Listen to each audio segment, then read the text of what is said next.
네, 사랑하는 강원도민 여러분, 그리고 존경하는 박효동 부의장님과 선배 동료 의원 여러분, 최문선 지사님과 임병희 교육감을 비롯한 공직자 여러분, 국민의 강 동강에 있는 영월 출신 김경식 의원입니다.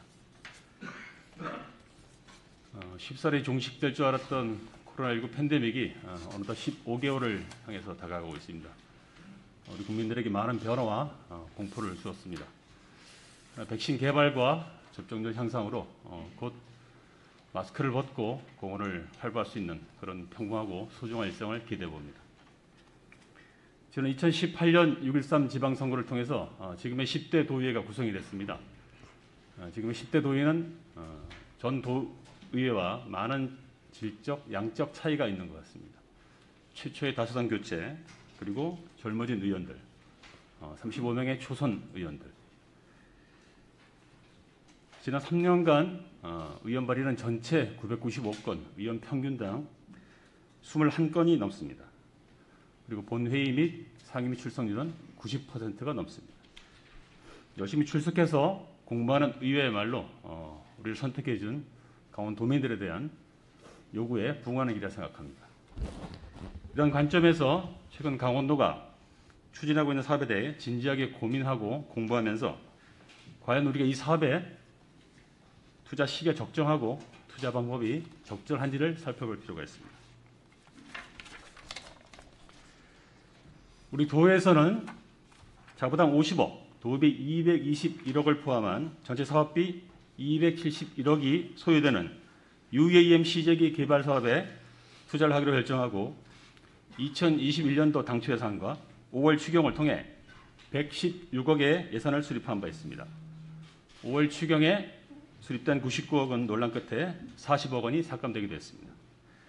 본 의원은 이번 도정 질문을 통해서 과연 강원도가 시제기계 위반을 위해 200억이 넘는 돈을 투자하고 있는 UAM이란 무엇인지, 그리고 이 글로벌 산업의 생태계 현황과 시장의 규모는 어떻게 되는지, 또 이 사업에 대한 투자의 적정성과 강원도가 얻는 이익은 무엇인지 살펴보고 마지막으로 이런 대규모 투자 사업에 대한 본 의원의 제안을 드리고자 합니다.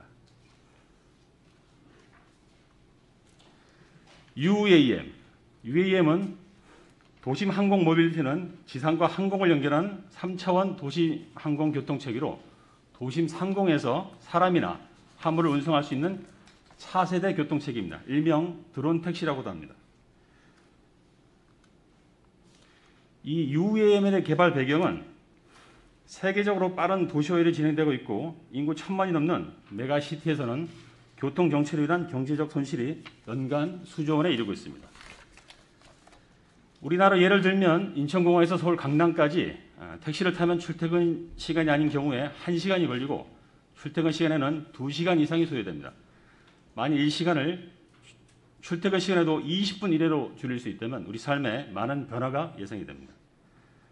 지하철이 연결되면서 출퇴근이 가능해지자 서울 인근의 위성도시가 생기면서 인구 분산이 이루어졌는데 이런 인프라 비용은 천문학적으로 들어갑니다. 2008년 기준으로 지하철 1km 건설 비용은 1,300억 원입니다. 그러자 지상과 같은 2차원 공간 말고 3차원 공간인 하늘길을 주목하기 시작했고 수직 이착륙이 가능한 안전한 비행체가 개발되면 적은 비용으로 새로운 신도시를 건설할 수 있고 라이프 스타일에 큰 변화가 예상됩니다. 이 많은 기업들이 새로운 모빌리티에 대한 수요를 예측하고 개발 사업에 뛰어들었습니다. 2016년 1월 8일 미국 라스베가스에 열린 세계 최대 전자전시회 CES 2016에서 중국의 드론업체 이항은 세계 최초의 유인 드론 이항 184를 선보여 세계를 깜짝 놀라게 했습니다. 184는 한 명의 파일럿, 8개 로터, 4개 날개를 뜻합니다. 잠깐 영상을 한번 보시겠습니다.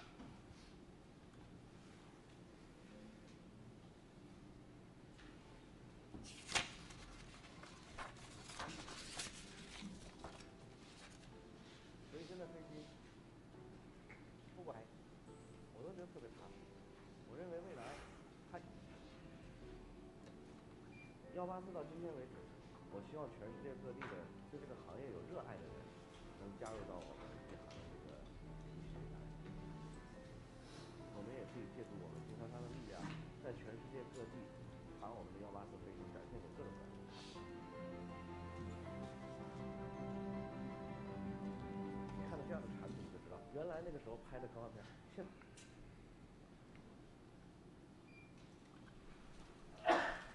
예, 이 이양 184가 출시된 후에 보잉과 에어버스로 전 세계 항공 산업을 양분하고 있는 미국과 유럽은 상당히 당혹했다고 합니다. 레저용이나 촬영용 드론을 석권하고 있는 중국에서 사람이 탈 수 있는 항공 모빌리티를 선제적으로 개발한 것은 향후 이 산업에서 후발주자로 도태될 수 있다는 위기감을 불러왔습니다. 사실 이 드론의 기술과 특허는 대부분 미국 나사에서 나왔습니다. 이 중국의 자극을 받은 나사에서는 미국의 국내 민간 기업에게 드론 관련 특허나 기술을 대거 이전했고, 미국을 비롯한 유럽에 있는 항공 관련 유수의 기업이나 스타트업 회사들이 이 UAM 기술 개발에 뛰어들었습니다. 보시는 화면과 같이 이 UAM이 상용화 있어서 가장 중요한 요건은 활주로가 필요 없는 수직 이착륙이 가능한 VTOL이라고 합니다. 현재 이 VTOL은 보시는 화면과 같이 세 가지 종류로 구분됩니다. 좌측에 있는 이양과 같은 멀티로터, 즉 한 가지 종류의 프로펠러가 여러 개 달려서 위로 뜨는 힘, 즉 양력을 극대화한 기계입니다. 가운데 있는 기체가 리프트 앤 크루즈죠. 양력을 일으키는 위로 향하는 프로펠러, 그리고 앞으로 나가는 추력을 일으키는 전면을 향한 프로펠러 두 가지가 있습니다. 기체가 앞으로 나갈 때 위로 향해 있는 프로펠러는 속도에 방해가 됩니다. 그래서 개발되고 있는 것이 우측에 있는 기체인 틸트 X입니다. 이 기체는 이륙할 때 프로펠러가 위로 향해 양력을 일으키고, 이륙 후 전진할 때는 앞으로 꺾여서 추력을 일으킵니다. 가장 어려운 기술입니다. 그리고 현재 세계적으로 이 UAM의 시제기 개발 상황은 어떻게 진행되고 있는지 영상을 잠깐 보시겠습니다.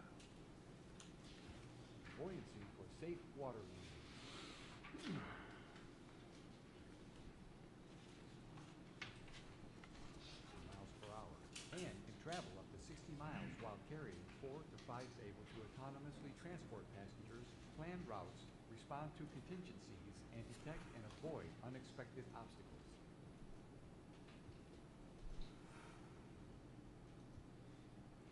£50 at speeds up to 50 miles per hour. Beneath passive cooling system water landings.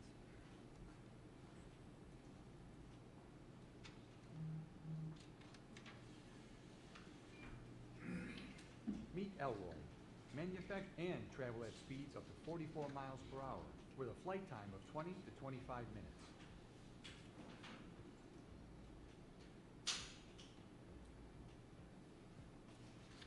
Introducing the City Airbus. This is a fully electric 4,850-pound air tank.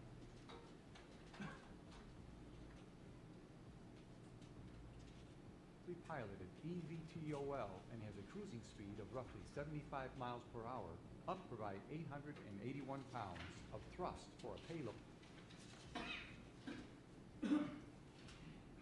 And it can cover a 55-mile distance in 15 minutes while using less than half the energy of a car.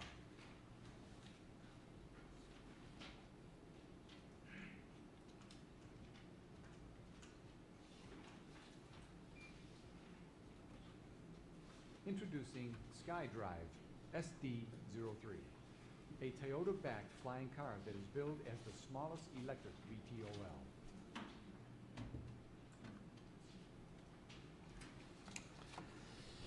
네, 이 영상을 잠깐 보셨는데요. 한편 모바일을 기반으로 한 모빌리티 공유 서비스를 하고 있는 우버에서 2016년 지금 보시는 화면 같은 이 UAM의 상업화를 낼 수 있는 보고서 100쪽짜리 보고서를 발간했습니다. 전 세계 지금 보시면 전 세계 항공 활동의 80%를 규정하고 있는 미국과 유럽 항공 당국의 항공 규정을 준수할 것. 지금 각 항공 당국에서는 이 항공 규제를 마련하고 있는 중입니다. 비행기는 공정은 물론 볼트, 너트까지 이제 규제를 받습니다. 배터리는 10분 안에 80% 고속 충전, 연료비는 전기차 수준 등, 속도는 250에서 300km, 1분 내 수직 이착륙 가능. 그리고 기본 시설로는 이륙과 착륙이 가능한 버티포트가 필요하고, 이 UAM의 기체 비용은 대량 생산을 기준으로 대당 20만 불, 2억이 조금 넘습니다. 탑승 요금은 택시비 수준입니다.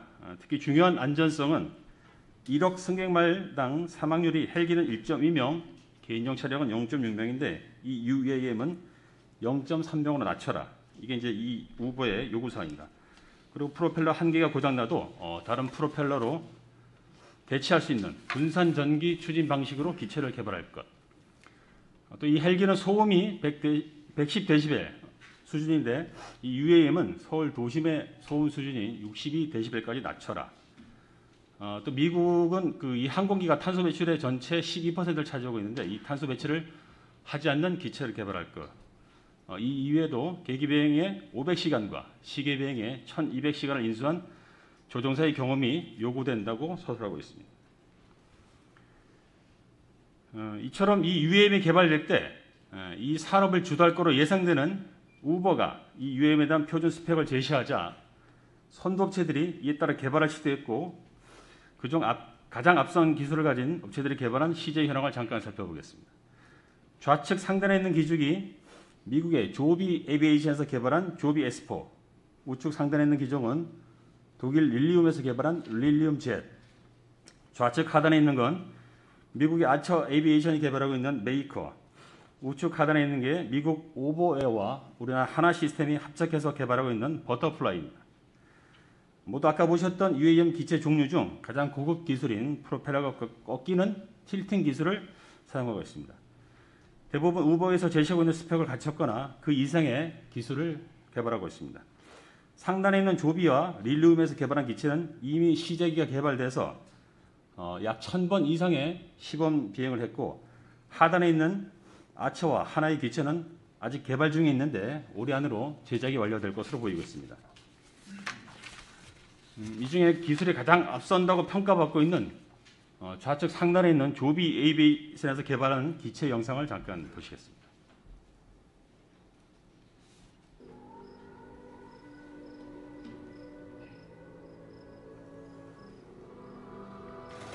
Grounded, you will be spinning forward flight momentarily. Copy.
예, 미국은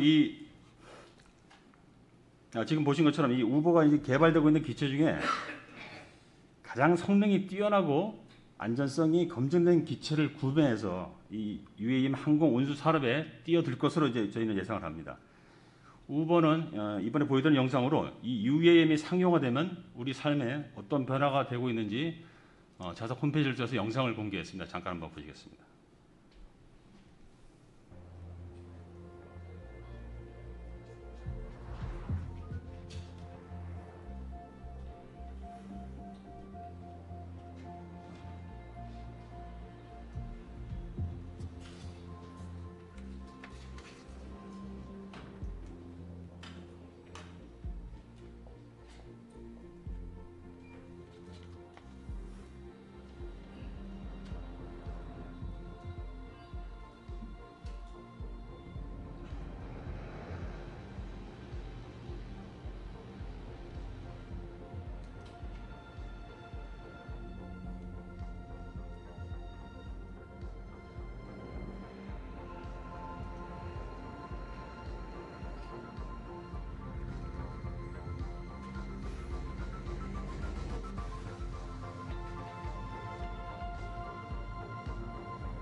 네, 이 미국은 UAM 상용화 시기에 대해서 2022년까지 인증 및 테스트를 마치고 2025년부터 일부 노선에 대해서 상업화를 시작할 계획이었습니다.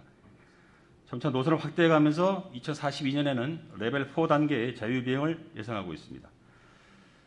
보시는 것처럼 이 모건스탠리에서는 시장 규모는 여객, 물류, 군수용을 모두 포함해서 2030년 550억 달러, 60조 정도 됩니다. 2040년에는 1조 달러, 2050년에는 9조 달러로 추정하고 있습니다. 2040년이 되면 UAM 항공 및 운수 산업이 세계 10대 산업으로 도약할 것으로 추정을 하고 있습니다. 이렇듯 세계 유수의 기업들이 앞다퉈 UAM 개발 사업에 뛰어들고 있고 우리나라에서도 아까 보신 것처럼 미국의 오버에어와 합작한 하나 시스템이 곧 시제기를 출시할 예정입니다. 또 현대자동차는 2030년 미래의 포트폴리오를 전기차 50%, UAM 30%, 로보틱스 20%를 채우겠다고 발표한 바 있습니다. 사실 이 UAM의 시장에 대한 진입 장벽은 그렇게 높지가 않습니다. 현재 전 세계에 300개가 넘는 업체가 참여하고 있습니다.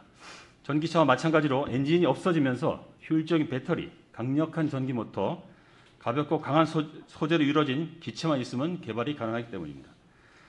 진입 장벽이 높지 않다는 얘기는 기술 개발보다는 양산 능력이 중요한 것이라고 관련 업계에서는 얘기하고 있습니다. 결국 개발된 기술은 대량으로 생산할 수 있는 업체들과 인수합병으로 정리될 거로 예상하고 있습니다.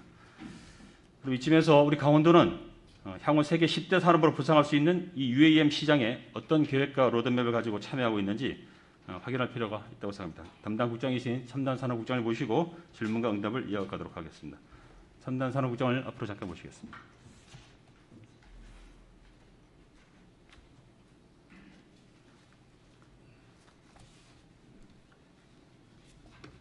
네, 첨단산업국장 양모입니다. 네, 지금까지 제가 UAM 배경과 개발 현황 그리고 이제 시장 전망에 대해서 잠깐 말씀을 드렸는데 잠깐 어떻게 생각하시는지 말씀을 하시나요? 의원님께서 보여주신 그 영상이 모든 것을 다 추격해서 보여주신 것 같습니다. 네, 국장님도 많이 이 영상 다 보셨을 것 같은데. 예, 맞습니다. 예. 그러면 이제 제가 질문 하나 드리면 우리 도가 지금 작년에 투자 심의를 했었고 또 이제 올해 당초 예산 또 이번에 추경 예산을 통해서 추진하고 있는 UAM 시제기 개발이 제가 지금 이 보여드렸던 이런 영상과 같은 산업입니까? 예, 그렇습니다. 지난번에 이제 제가 이제 사전에 이제 국장님과 과장님 또 계장님과 말씀드릴 때는 지금 이 보여드리는 거는 주로 이제 승객에 관한 승객을 실어 나르는 UAM에 관련된 사업인데 우리가 지금 개발하고 있는 UAM이 그게 맞는 거죠? 예, 저희가 우선 1차적으로 개발하려고 하는 건 이제 UAM이고요. 도심간. 네.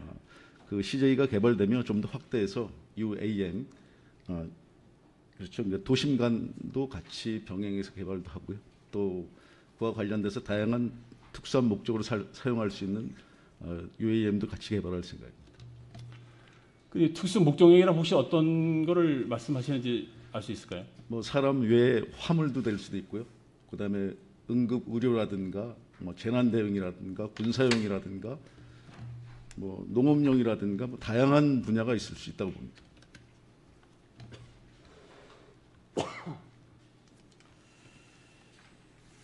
자, 이걸 한번 잠깐 보여드리겠습니다.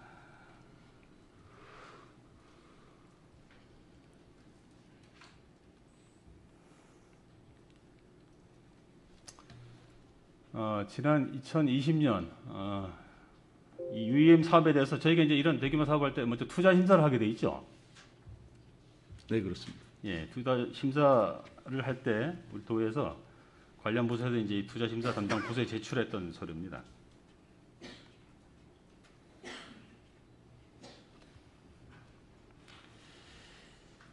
이 UAM 이 보면은 지금 제가 지금 앞서 보여드렸던 영상과 자료와 거의 비슷한 내용들입니다. 이 투자 심의 사업의 필요성과 시급성, 메가시티 1000만 명, 이제 지하철 1km 건축 비용, 그리고 지금 개발되고 있는 각 시제기 현황들.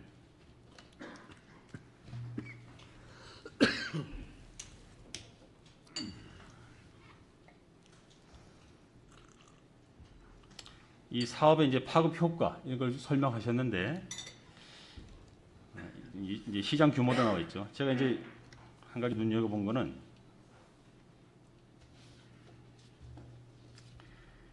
이 경제적 수익성 및 타당성.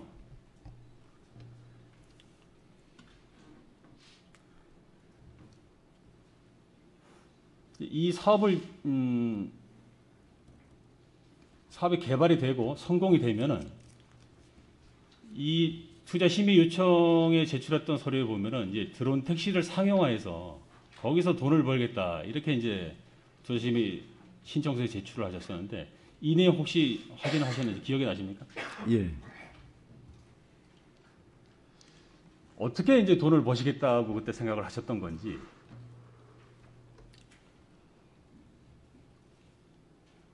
드론 택시와 관련해 가지고는 예. 그 기본적으로 뭐 드론 택시를 개발하는 목적이 기본적으로 그 경제성도 확보되는 문제가 가장 시급하고요. 그렇게 하려면 이제 사람을 실어 날라야 되는 그런 문제도 있고, 그래서 그때 당시에는 이제 우선 사람을 실어 나른 걸로 이제 계획을 했었고, 이후 이제 관련 분야 전문가분들하고 얘기도 해보니까 강원도는 그거 외에도 또 지리적 여건이나 환경 또 여러 가지 여건을 했을 때 특수한 목적용으로도 병행을 할 필요성이 있다. 그래서 지금은 조금 그거보다 사업 내용이 조금 확대됐습니다. 사업 내용 혹시 뭐 변경이 됐습니까? 아닙니다. 기존에는 이제 그 순수한 UAM에서 네. 특수 목적용으로 조금 확대가 됐다고 보시면 됩니다. 지금 저희가 이제 그 투자하고 있는 게 이제 시제기 개발이잖아요. 예, 그렇습니다. 그렇죠? 예. 이제 이게 승객을 실어 나르는 UAM 개발을 해서 특수 목적역이라 하면은 아까 말씀하셨던 또 지난번에 저한테 그 보고를 하셨던 군수 산업용이라는 이런 데 이제 참여를 할 수 있다 이렇게 말씀을 하셨는데 그렇게 되면 이 개발하고 있는 기체의 종류와 이 스펙이 이제 달라지거든요. 예, 그렇습니다. 그럼 지금 저희가 이제 그 설계비 17억 했고 또 이제 추가로 이 개발 사업에 이제 몇십억을 또 투자할 예정인데 지금 거기서 하고 있는 스펙은 기체의 스펙은 앞서 보여드렸던 승객을 실어 나르는 또 화물과 승객을 이렇게 실어 나르는 그런 기체인데 특수 목적역이라면 전혀 다른 이제 기체가 나와야 되거든요. 네. 그럼 두 가지를 다 개발한다고 하시는 건지 아니면 그 중에 한 가지를 개발한다고 하시는 건지. 지금은 사람을 실어나는 2인승으로 우선 그 사람을 실어나는 드론을 먼저 생산하는 거고요. 나중에 이기 테스트 과정을 거쳐서 정말 실용 가능성이 있으면 그 상용기 개발 단계에서는 여러 가지로 고려도 할 수 있다는 걸 말씀입니다. 저는 그게 이제 좀 잘 이해가 가지 않습니다. 그게 이제 뭐 이렇게 생각을 할 수 있겠죠. 저희가 이제 승용차를 만드는 것과 특수 목적용 차를 만드는 건 전혀 별개거든요. 차로 예를 들면은. 왜냐면 이제 안에 들어가 있는 이 차가 향후에 어떤 기능이 있고 어떤 역할을 하는지에 따라서 개발될 때부터 그런 요소들이 다 고려가 돼야 돼서 지금 이 승객과 화물을 실어 나르는 시제기를 개발하는 것 그리고 향후에 다른 목적으로 쓸 수 있는 특수 목적용 시제기를 개발하는 건 전혀 이제 다르다고 생각을 해서 제가 지금 보기에는 이 지금까지 투자 심의를 했던 서류 그리고 예산을 수립하고 또 의회에다가 제출했던 서류들 흐름을 보면은 당초에는 지금 뭐 화면이나 이런 걸로 봤던 승객을 나르는 UAM 시제기 개발에 처음에 뜻을 뒀다가 중간에 이게 이제 약간 기류의 변화가 일어나는 것 같습니다. 다른 용도로 지금 국장님 말씀하시는 특수 목적용, 군수용, 또 뭐 환자를 실어나는 그런 용어로 변화가 일어나는 것 같아요. 그거는 이제 우선 지금 271억으로 하는 거는 우선 사람을 대상으로 하는 드론이고요. 네. 그걸 해서 이제 드론을 생산을 하고 그게 이제 상용화가 된다면 그 다음에는 이제 여러 가지 특수 목적용으로 하는 거지. 지금 개발한 자체를 특수 목적용으로 개발하는 건 아닙니다. 그러면 이제 그 기체를 가지고 그대로 이제 다시 특수 목적용으로 변경을 이제 하시겠다 그 말씀이신 거예요? 예, 일부 또 변경도 가능하고요. 또 그다음에 상용화 단계에서는 또 아까 의원님 말씀하셨지만 이 차도 종류가 여러 가지가 있을 수 있으니까 이걸 만약에 성공한다면 또 새로운 시제기로 새로운 상용 제품으로 해서 뭐 특수 목적용으로도 사용이 가능할 수 있는 걸 또 개발해서 가능하다고. 그러면 다시 특수 목적용 시제기를 개발할 때는 또 우리 도에서 재정을 투입합니까? 저 생각 그게 아니고요. 네. 그 우선 그 드론 택시를 개발해서 네. 이게 정말 시제품으로 완벽하게 된다 그러면 아마 그 다른 기업에서 뭐 상당히 그 투자가 되지 않을까 하면 투자를 받아서 그렇게 하는 걸로 지금 계획하고 있습니다. 이 시제기 개발을 통해서 성공을 하게 되면은 향후에 이제 이 사업에 참여할 수 있는 대기업이나 이런 펀딩으로부터 투자를 받아서 다른 걸 개발하겠다. 예, 그렇습니다. 이 사업과 관련해서 중앙부처와 협의를 진행한 걸로 알고 있습니다. 저희가 뭐 국토부라든가 중소벤처기업부라든가 산업부도 이제 접촉을 지금 하고 있습니다. 협의 결과가 어떻습니까?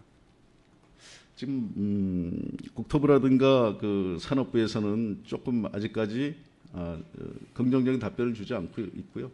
중소벤처기업부에서는 그 상당히 아이디어가 좋기 때문에 뭐 앞으로 적극적으로 좀 지원해 줄 수 있다는 그런 긍정적인 답변을 받았습니다. 예, 이 사업을 보면 이제 UAM 시제기 개발 및 드론 클러스터 조성도 이제 향후에 계획하고 있는 걸 알고 있는데요. 지금 이제 저한테 제출하셨던 자료를 보면은 이제 부처와 협의한 결과가 저는 이제 이렇게 보고를 받았습니다. 이 UAM 개발에 대해서 산업통상자원부에서는 항우연, 이 항공우주연구원이죠. 항우연과 PAB, 이 개인용 이것도 이제 퍼스널 에어 비클이라고 개인용 이런 항공 모빌리티인데 현재 추진하고 있어서 별도 예산 확보를 통한 지원이 불가하다 이런 이제 답변을 받으신 것 같고 지금 우리가 이제 여기 이 시제기 개발 같이 추진하고 있는 액화수 연료전지 이것도 지금 이제 산업부에서는 300kW급 연료전지 이 카곤도로 산업과 중복이 돼서 지원이 좀 불가하다. 그리고 드론 클러스터 조성은 이 UAM 실증 현재 이제 전남 고흥에 이 KUAM 실증 테스트 베드가 있죠. 예, 그걸 구축하고 있습니다. 그래서 이제 추가 설치 계획이 어렵다. 이게 전반적으로 보면은 정부의 지원을 받기가 좀 어려운 형국인 것 같고 또 이제 정부가 지금 추진하고 있는 사업과 이제 많이 중복된다. 이제 이런 결과인 것 같습니다. 그 사업이 초기 단계다 보니까 그 저희뿐만 아니라 인천 또 광주 광역시에서도 이제 이 드론 택시 부분에서 이제 개발을 좀 시작했고요. 그러다 보니까 이제 정부 입장에서는 정부 중심으로 좀 했으면 좋겠다는 그런 이제 생각인 것 같은데요. 저희들은 그렇게 생각 안 하고요. 그 고흥에 뭐 테스트 베드가 있다 그러지만 그 모든 이제 드론에 관련된 걸 테스트를 받으려면 고흥까지도 가야 되는 그런 문제도 있고요. 또 의원님께 잘 아시겠지만 횡성의 이모빌리티 기업 지원 센터도 그 이모빌리티와 관련된 특히 이제 디피코 뭐 차량 이런 걸 중심으로 해서 관련 테스트를 받으려면 뭐 전남 그 영광도 가서 돼야 되고 그런 문제가 있는데 저희가 횡성에다 기업 지원 센터 이모빌리티 기업 지원 센터를 설치하는 것도 국비를 확보하게 한 겁니다. 그래서 그 전남 고흥뿐만 아니고 전국에 이 드론 택시 이 부분이 좀 되면 한 서너 개 정도는 충분히 설치하지 않겠나 그런 생각을 갖고 있습니다. 저는 이제 이 시점에서 지금 우리가 이제 UAM 시제기 개발을 예산을 지금 우리 테크노파크에다 출연금으로 지급을 하고 그리고 이제 테크노파크가 그걸 이제 공모를 하는 그런 절차를 받기로 했다면서요? 예, 그렇습니다. 사업자가 이제 지금 있는 걸로 알고 있습니다. 예, DCC 엔지니어링이라고 TI라고 하는데 지금 이제 그 업체는 원래 이제 드론을 개발하고 있는 업체죠. 드론 기술을 개발하고 있는 업체죠. 드론도 제작을 하고요. 그다음에 이제 그 관련해서 뭐 비행 제어라든가 항공 기술 이런 부분에서 뭐 국내에서 이제 최고의 기술력을 갖고 있는 업체이기 때문에 저희들이 그런 업체들이 여러 군데 있는데 그 중에서도 제일 나은 기업이라고 저희들이 판단하고 선정을 했습니다. 네, 그 TIE가 개발하려고 하는 이제 도의 예산을 받아서 개발하려고 하는 UAM 시제기 어떤 형태인지 아시죠? 예, 아까 이제 저희가 이제 여러 가지 형태를 보여드렸는데 그 중에 이제 가장 낫은 기술 멀티로터. 예, 멀티로터. 멀티로터. 예, 예, 그거는 이제 지금 보면 드론과 거의 같습니다, 사실은.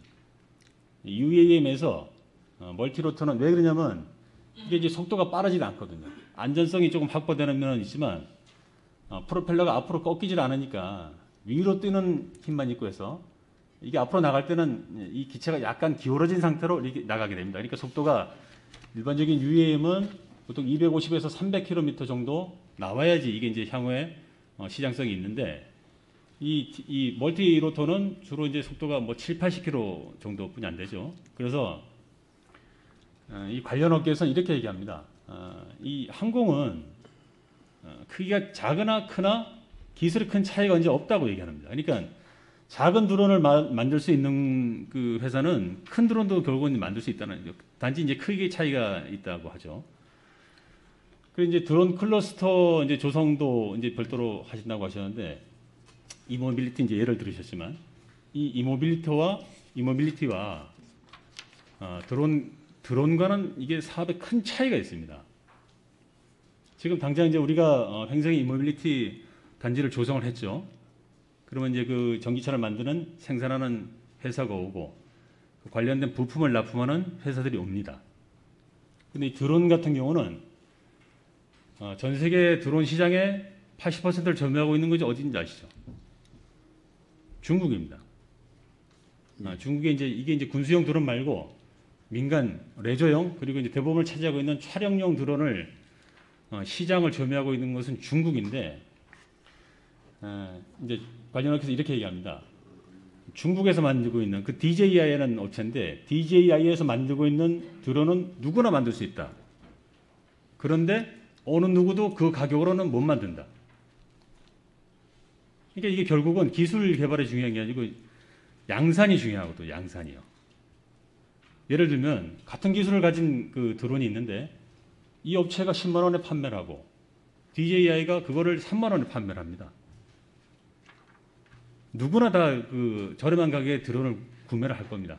이거는 어떤 차이가 있냐면 이모빌리티와 비교를 하게 되면은 드론 클러스터가 조성이 되면 이모빌리티 클러스터와 차이가 있는 거는 지금 거기에 관련된 생산, 이 제품을 양산할 수 있는 공장이 생기기 어렵다는 얘기죠. 그럼 관련 부품을 납품할 수 있는 공장도 생기기 어렵다는 얘기입니다. 이게 그 차이가 있는 겁니다. 그리고 이 UAM은 결국은 전기차와 이제 제가 비교를 해서 말씀을 드리면 이 전기차는 전 세계에 이제 많은 종류가 있습니다. 현재 전 세계에 1년에 차가 9,500만 대, 약 1억 대 정도 이제 판매가 되는데 2021년 기준으로 이제 올해 그 중에 7%가 전기차로 판매될 거라고 이제 추정을 하고 있습니다. 지금까지 나온 전기차는 이제 올해 새로운 라인업들이 많이 나오게 되는데 한 10몇 가지, 20가지 정도 될 겁니다. 이 전기차는 굉장히 많은 종류로 다양한 옵션을 가지고 있는 차가 개발이 되어야 됩니다. 왜냐하면 그 차를 살 수 있는 사람이 차를 사는 곳이 누구냐? 개인이죠. B2C입니다. 기업에서 컨슈머, 개인한테 판매를 합니다. 그래서 여러 종류의 다양한 옵션을 가지고 있는 전기차가 개발이 돼도 각 개인들이 가지고 있는 취향이 다르기 때문에 자기 취향에 맞는 자기의 형편에 맞는 적정한 가격의 전기차를 구매를 합니다. 그런데 UAM 같은 경우는 완전한 이제 B2B 사업이죠. 기업 대 기업입니다. 비즈니스 투 비즈니스. 이 UAM을 누가 살 것 같습니까? 개인이? 개인은 이 UAM을 사는 사람이 거의 없습니다. 왜냐하면 현재 지금 대당 현재 나오는 게 지금 10매덕 정도 합니다. 향후에 이제 1년에 뭐 1000대 정도 생산을 하면 2억 정도로 낮춰진다고 하는데 2억 정도로 낮춰져도 이거를 사기가 어려운 게 아까 이제 제가 그 우버에서 발간한 화이트리스트에서 본 것처럼 이 UAM을 조종을 하려면 500시간, 1200시간, 1700시간의 이수를 받아야지 내가 이걸 조종을 할 수가 있어요. 차 같은 건 운전면허만 따면 내가 바로 물지만 이 UAM은 1700시간의 엄격한 교육을 받아야지 내가 조종을 할 수 있기 때문에 개인이 이 UAM을 몇 억짜리를 사서 1700시간의 교육을 받고 이럴 사람은 굉장히 드물겠죠. 결국은 무슨 얘기냐. 이 UAM은 강자만이 살아남는다는 얘기입니다. 전기차는 다양한 라인업을 해도 다 살아났습니다. 판매처가 있고 기존에 유통망이 있기 때문에. 근데 UAM은 지금 이제 새로이 시작되는 이 산업입니다. 지금 전 세계에서 항공기를 생산하는 업체가 어디인지 아시죠? 예. 우리 잘 알고 있는 미국의 보잉 그리고 유럽의 에어버스 두 개입니다. 항공기는 제작 지금 이 UAM 같았습니다. 처음에는 여러 업체들이 뛰어들었죠. 그러나 결국은 두 회사만 살아남았죠. 이 항공기를 사는 것도 마찬가지입니다. 항공기를 누가 사느냐? 개인이 절대 사지 않죠. 항공사가 이 항공기를 이제 구매를 합니다. 1년에 지금 전 세계에 있는 항공기 한 1000대 정도 된다고 하는데 UAM과 비슷하다고 보시면 됩니다. 그래서 다양한 시도를 이게 과연 적정한 것인지 우리가 한번 살펴볼 필요성도 있고, 결국은 이 UAM은 지금 아까 보셨던 것처럼 세계 지금 300개 업체가 이 사업에 뛰어들었는데 그 중에서 가장 좋은 성능에 가장 안전한 가장 저렴한 가격에 UAM을 만드는 곳이 성공을 하고 거기가 살아남게 되어 있습니다. 이거는 시장의 논리를 따르면 어쩔 수가 없는 거죠. 그리고 지금 그 투자 심의에서도 우리가 제주를 하셨듯이 뭐 저희가 이제 강원도가 이제 관광지가 많으니까 관광지에서 예를 들면 설악산을 한 바퀴 돌 수 있는 20분에 뭐 10만 원, 20만 원을 받고 이런 그런 UAM을 우리가 돈을 들여서 만들어서 그걸 관광 산업을 할 필요는 없습니다. 싸고 저렴하고 안전한 기체를 사와서 저희가 하면 되거든요. 그래서 이 UAM 사업 이런 신산업 그리고 더군다나 B2C 사업이 아닌 B2B 사업에 뛰어들 때는 굉장히 얘가 신중을 해야 된다는 그런 말씀을 좀 드리고, 그리고 이제 저희가 이제 지금 현재까지는 이제 뭐 계획은 지금 271억, 그중에 이제 저희 돈은 220억 정도를 투자할 계획을 갖고 있죠. 예, 그렇습니다. 그럼 이 투자되는 돈은 이제 어떻게 되는지 한번 살펴보겠습니다.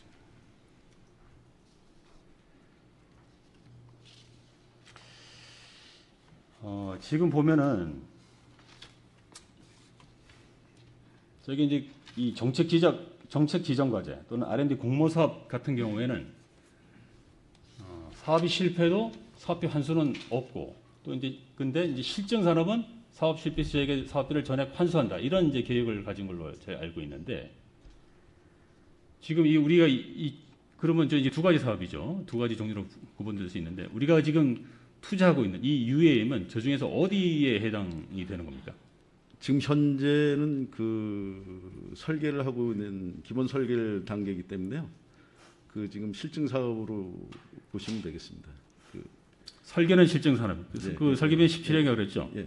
그 다음에 저희가 투자하는 시제기 개발은 정책 지정 과제로 보시면 되겠습니다. 그럼 이제 그 사업이 실패를 해도 저희가 이제 사업비를 환수할 수 없다는 얘기입니다. 예, 그렇습니다. 저는 저희가 이제 이번에 투자하는 돈이 이번에 추경에는 이제 뭐 90몇억 정도 됐다가 40억이 삭감되고 50억 정도 되는데, 그 향후에 이제 우리가 이게 만약에 계속 진행이 된다면은 앞에 설계비 빼고 지금 이제 200억 정도가 투자가 돼야 되는데, 우리가 200억 정도를 저렇게 이제 향후 세계 10대 산업을 부상할 수 있는 새로운 신선한 투자를 하는데, 그게 실패해도 이런 사업에 대한 어떤 그 환수라든가 이런 게 없다는 거에 대해서 굉장히 좀 의아하고 이해가 가지 않는데요. 지난 그 5월달에 중소기업 벤처부와도 이 UAM 개발에 대한 협의를 그때 한 걸로 알고 있는데, 그때 제가 지금 받은 자료로는 중소기업 벤처부에서도 이렇게 이제 권고를 했습니다. 이 시제기 개발은 이제 향후 우리 2021년 하반기에 조성되는 강원 뉴딜 펀드를 통해서 TIE에 직접 지원한 방식이 바람직하다, 이렇게 중소기업 벤처부에서 의견을 냈는데, 여기에 대해서는 혹시 그 검토해 보신 게 있으신지? 네, 중소기업 벤처부에서 이제 그 뉴딜 펀드를 이제 좀 그 조성을 하고 있거든요. 그러니까 네. 저희뿐만 아니고 시도 다 하는데, 거기서 일부 정책 자금을 뭐 지원해 줄 수 있는 방안도 있을 것 같다고 말씀을 했고요. 그렇게 좀 하반기쯤 돼서 이제 그게 이제 구체적으로 사업 계획들이 좀 입증이 되면 가능할 것 같고, 그거 외에 그건 이제 전체적인 부분이지만 또 저희들은 이제 그거 외에 이제 그 뭐 기술 개발과 관련된 부분에 대해서는 별도로 그 연구 R&D 개발비를 좀 받으려고 지금 협의 중에 있습니다. 그러니까 이제 UAM 지금 이제 투자대 이제 그 설계비 말고는 아직 직접 가지는 않았잖아요. 그렇죠? 네. 설계비는 제가 이제 간 걸로 알고 있고. 설계비는 아직 집행이 안 됐습니다. 설계비도 안 됐습니까? 네. 그럼 이제 앞으로 그 투자될 돈을 저 뉴딜 펀드를 통해서 저렇게 지원하겠다는 걸 검토할 이거는 이제 의향이 있으신지. 우선 기업에서 예. 이 우리 펀드 자금을 받을 건지 안 받을 건지가 먼저 의향이 중요한 거고요. 네. 거기서 뭐 받을 의향이 있다 그러면 뭐 재반 절차라든가 심사를 통해서 TIE에서요? 예. 누가 안 받겠다고 하겠습니까? 200억이 되는 거금을 지원하겠다고 하는데 200억이 아니고요. 이 네. 뉴딜 펀드는 그렇게 금액이 크진 않다고 봅니다.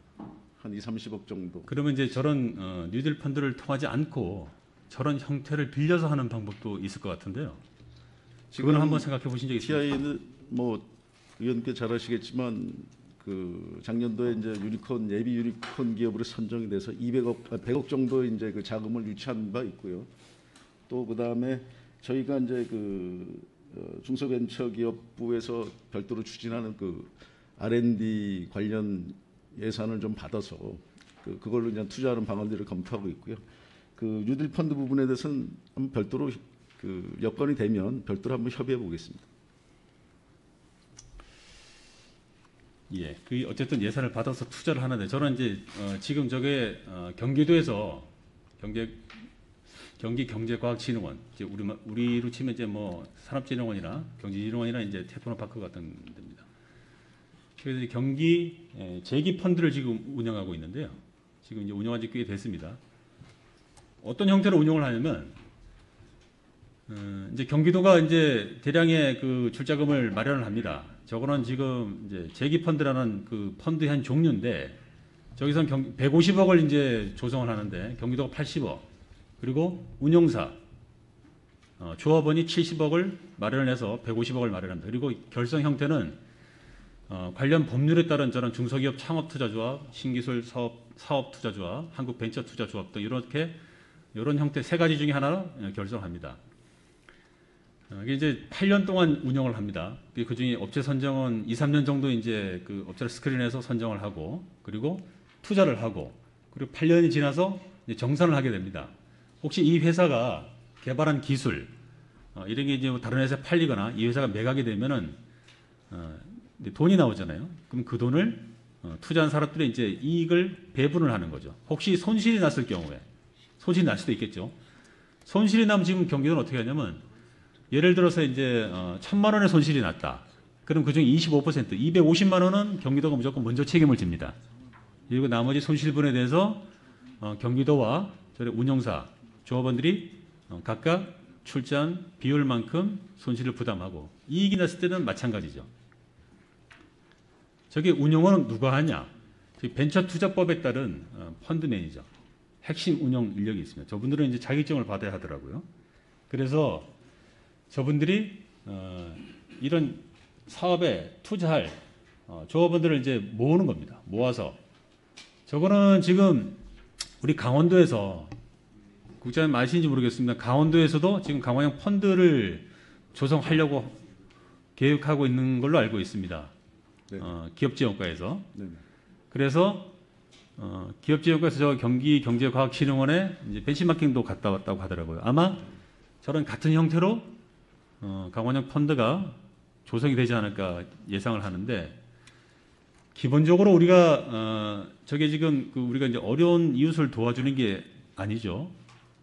그렇습니다. 새로운 산업에 저희가 투자를 하는 거고 그 산업 전반적인 기반 시설을 저희가 이제 마련해 주는 게 아니고 한 기업에 저희가 이제 투자를 하는 거거든요. 우리가 지금 UAM 시제기 개발은 그러면 기본적인 형태는 저런 형태로 저희는 가야 된다고 봅니다. 강원도만 투자를 하지 말고요. 가장 중요한 거는 이 투자를 할지 말지 이 기업이 하고 있는 이 신기술 개발이라든가 어떤 뭐 그 기계 같은 게 과연 향후에 가능성이 있는지 이게 적정성을 따져야 되거든요. 그걸 누가 하느냐? 지금 제가 알고 있기로는 우리 그 투자심의 이번에 한 것도 작년에 한 것도 서면 심사로 한 걸로 알고 있습니다. 저는 그거 우리 그 기조실장님한테 제가 결산 심사할 때도 말씀드렸지만 200억이 넘는 신사업을 투자 심의를 하는데 서면 심의로 그걸 한다는 건 제 상식에 이해가 가지 않는 일이죠. 저것도 마찬가지입니다. 저 펀드 매니저, 저분들은 주로 이제 그 증권가 또는 이런 산업에서 활동을 했던 분들이죠.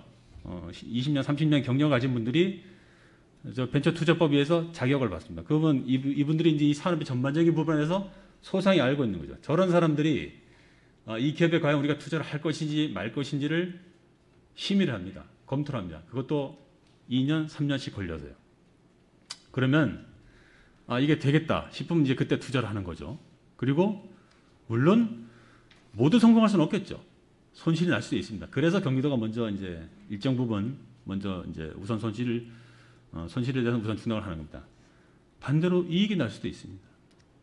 이익이 나면 저희가 배당을 받아야죠. 왜냐하면 그렇습니다. 저는 건 이제 보조금으로 지급할 일이 저는 이제 아니라고 보는 거죠. 기본적으로 우리가 보조금으로 지급해야 될 사업이 있고 투자를 해야 될 사업이 있는데 투자를 해야 될 사업 같은 경우는 반드시 저런 형태의 투자 절차가 이제 이루어져야 된다고 봅니다. 그 지금 이제 당장 이제 강원형 펀드는 강원형 펀드 아까 그 뭐죠 뉴딜 펀드 그거는 이제 뭐 금액이 작다고 이제 하셨잖아요. 예. 그러면 저거는 이제 그 경기 재기 지원 펀드는 경기도지사가 저걸 이제 공약으로 내걸어서 계속 이제 하고 있는 사업들인데 저건 우리 도에서 벤치마킹에서 당장 저건 시행해도 어려움이 없다고 봅니다. 그래서 이제 그러면 어떤 사업 모든 사업을 다 이렇게 저렇게 투자 심사를 할 수는 없겠죠. 그래서 그거는 이제 일정한 기준을 정해야 되겠죠. 저렇게 펀드를 통해서 우리가 투자하는 사업들은 금액의 규모 그리고 이 사업의 적정성 그리고 어떤 산업에 우리가 투자를 하는지 이런 기준을 정해서 저런 형태로 반드시 해야 된다고 생각을 하고요. 아까 잠깐 말씀드리면 시간이 이제 얼마 남지 않아서 기조실장님은 제가 그 결산 심의 때 했던 그거를 향후 어떻게 개선할지를 답변을 서면으로 좀 제출해 주시기 바라고. 저거는 우리 국장님께서 어떻게 저렇게 해야 될지 진지하게 고민을 하시고 이게 또 지금 이제 추경이 됐고 또 내년도 당초 예산에 이제 올라올 수 있는데 저런 형태로 할 수 있는지 저거는 제가 보기엔 뭐 당장 그 업체에 투자해야 될 시기가 그렇게 급한 건 아니라고 보거든요. 당장 지금 5개월 안에 그 업체에 투자를 해서 빨리 CJ 개발을 해야 된다 이렇게 보지는 않습니다. 그래서 시간이 좀 걸리더라도 저런 형태로 앞으로 투자 방식을 대폭 개선해야 되지 않나 이런 생각을 합니다. 검토 한번 해보시겠습니까? 예, 지금 경기 재기 펀드도 저희가 이제 강원형 펀드하고 좀 유사한 구조로 운영되고 있는 것 같습니다. 그래서 저희도 그렇죠. 이 펀드라는 건 거의 유사합니다. 예. 저희도 앞으로 뭐 이 드론 외에 다른 투자 부분이 있으면 저 펀드 강원형 뉴딜 펀드를 적극적으로 좀 활용해서 하도록 하겠습니다. 예, 알겠습니다. 적극 검토해 주시고 검토한 결과를 본인에게 알려주시기 바랍니다. 예, 자리로 돌아가셔서 좋습니다.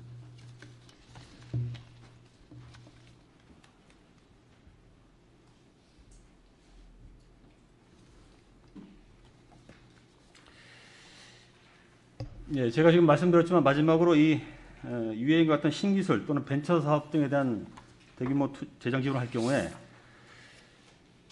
지금 말씀드린 것처럼 현재 이 투자 결정 절차를 대폭적으로 개선해야 된다고 생각합니다. 일정 규모 이상 사업은 사업 타당성에 별도로 심의를 해야 되고 관련 전문가를 위촉해서 해야 될 거로 봅니다. 또 조례도 개정을 해야 되고요. 그리고 지금 이 UAM 개발 사업에 대한 투자 방안은 반드시 변경돼야 된다고 봅니다. 중기부 권고사항처럼 펀드를 구성해서 투자하는 것 그리고 그거는 21년 당초 예산 수립 전에 완료해야 될 것으로 봅니다. 예, 오늘 준비한 도정 질문은 여기서 마치겠습니다. 우리 강원도를 비롯한 지방 단체에서 신기술과 새로운 산업에 대한 도전을 지속적으로 하고 있습니다. 물론 우리 강원도처럼 접근성과 교통 여건이 열악한 인프라 구성이 부족한 지방에서 유망한 기업을 유치하는 게 얼마나 어려운 일인지 짐작이 갑니다만 우리 어려운 재정 여건을 감안하고 도민님께서 땀 흘려 내신 소중한 세금을 집행할 때는 누구에도 치우치지 않고 특히 사업의 성패에 따라 본인의 성과가 결정되는 전문가들의 사업성 심의와 투자 집행 절차가 이루어질 때 누구나 수긍할 수 있다고 생각합니다. 본 의원님 오늘 도정질문을 통해 지적과 문제점과 제안사항을 집행부에서는 무겁게 받아들여 주시고 이에 대한 개선책을 강구해 주시기 바랍니다. 긴 시간 경청해 주셔서 감사합니다. 이상으로 도정질을 마치겠습니다. 고맙습니다.